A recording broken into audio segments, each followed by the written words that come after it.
Assalamualaikum warahmatullahi wabarakatuh. Halo kawan-kawan, salam jumpa kembali di channel saya DRS Katima. Ini adalah channel saya. Salam kenal dengan saya DRS Katiman, tugas di SMA Negeri 1 Simpang 4. Kali ini saya membuat judul video pembelajaran matematika dengan pokok bahasan dimensi 3 dengan subpokok bahasan jarak antara titik. Kali ini saya mempunyai pesan: dunia kini dilanda virus corona 19, maka daring atau video pembelajaran menjadi salah satu alternatif terbaik. Oleh sebab itu, guru hendaknya membuat video secara rutin karena video dapat dibuat dengan hanya menggunakan laptop atau HP atau webcam. Jadi setiap guru memiliki salah satunya. Cepat, singkat, dan mudah. 3. Tanpa mengedit atau edit seminimal mungkin agar tidak jenuh dalam membuat video. 4. Rutin, konsisten, karena materi belajar pada umumnya berkesinambungan dan berkelanjutan. Saran, agar video menjadi sumber belajar atau alat bantu belajar siswa yang efektif, maka 1. Lengkapilah dengan alat ukur berupa penugasan atau evaluasi.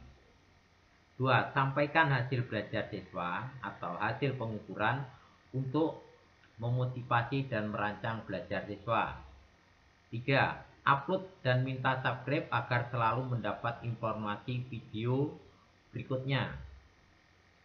4. Minta komentar agar terjadi interaksi, diskusi, dan tanya jawab. Untuk mendapatkan video pembelajaran matematika tingkat SLTA derajat dan SLTP derajat, Anda dapat menggunakan channel DRS Katiman seperti tadi yang sudah saya tunjukkan.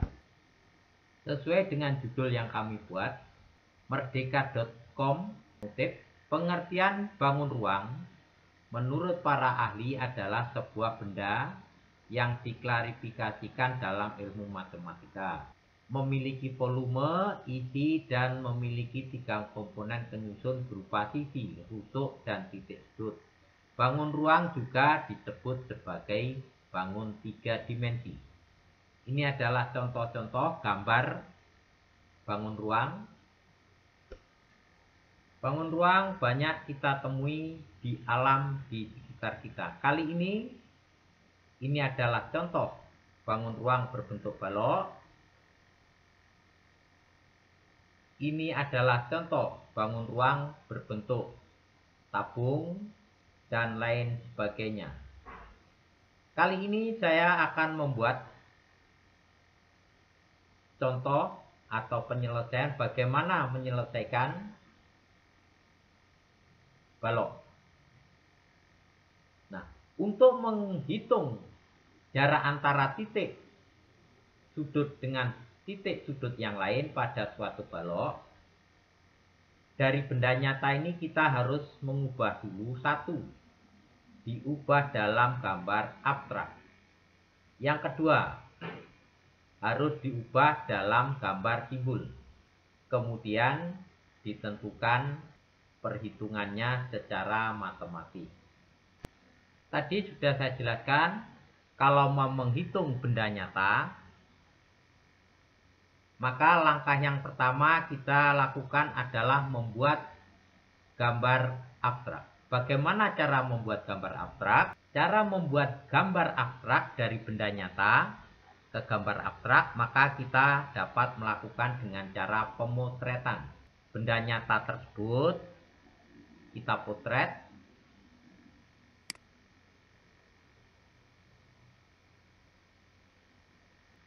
Kemudian kita copy. Nah, ini sekarang kita sudah mendapatkan gambar abstrak. Gambar abstrak inilah kita nanti akan merubah lagi menjadi gambar simbol. Bagaimana cara merubah dari gambar abstrak ke gambar simbol? Perhatikan caranya. Langkah 1. Setiap sisinya kita tempel. Kita buatkan gambar. Sisi samping, sisi atas, dan sisi samping. Melihat dari gambar tersebut, kita sudah melihat bahwa tampak seperti simbol matematika. Seperti ini. Selanjutnya, gambar simbol yang sudah jadi kita sederhanakan. Ini adalah gambar simbol matematika yang nanti akan kita hitung secara matematis. Gambar simbol ini kemudian kita beri nama. Nah, nama-nama tersebut A, B, C, D, E, F, G, dan H.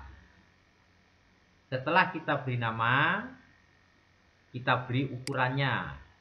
Misalkan panjangnya 10 cm,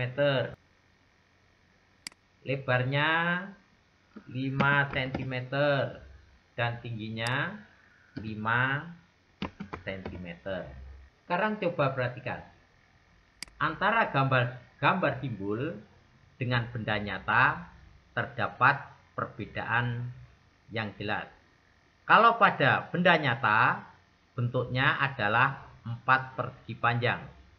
Sedangkan dalam gambar simbol, bentuknya yang di atas adalah berbentuk belah ketupat.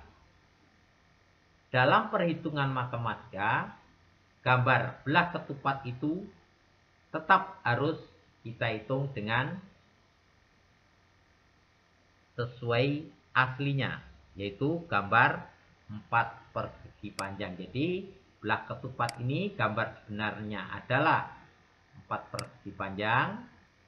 Kemudian karena gambar sebenarnya 4 persegi panjang, 4 persegi panjang tersebut kita pindahkan ke bawah dan kita beri garis tengah, sehingga membentuk dua buah segitiga, yaitu segitiga E,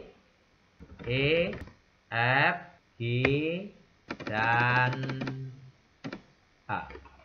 Dalam perhitungan matematika, suatu benda yang bentuknya sama dan kongruen dapat digunakan salah satunya. Oleh sebab itu, dari dua segitiga ini kita akan menggunakan satu segitiga dan yang satu kita hapus. Sekarang yang tersisa segitiga E, F, G. Sekarang segitiga ini kita hitung dengan menggunakan rumus Pythagoras. Rumus Pythagoras tersebut adalah A kuadrat sama dengan B kuadrat tambah dengan C kuadrat, di mana EG ini yang dicari. Sekarang B-nya adalah EF. EF sama dengan AB 10. Sedangkan FG sama dengan BC, yakni 5. Selanjutnya kita substitusikan sehingga menjadi EG kuadrat sama dengan 10 kuadrat ditambah 5 kuadrat. EG kuadrat sama dengan 125. EG sama dengan akar 125 atau EG sama dengan 5 akar 5. Sekarang permasalahan yang kedua. Tentukan jarak titik E dengan B, C, G, F. Untuk menentukan jarak titik dengan bidang, maka kita cari titik yang terdekat. Kalau di sini ada sebuah garis pengukur, maka setelah kita ukur semakin jauh, semakin besar nilainya, dan semakin dekat jarak yang kita inginkan, yaitu jarak titik dengan bidang yang terdekat. Karena jaraknya yang terdekat adalah di titik F, berarti jaraknya sama dengan AB, sama dengan 10 cm. Sekian. Terima kasih, semoga video ini dapat menjadi alat bantu belajar, sumber belajar di rumah, di sekolah, atau dimanapun berada. Dan semoga menjadi pembelajar mandiri yang antusias sepanjang masa. Sekali lagi saya ucapkan terima kasih.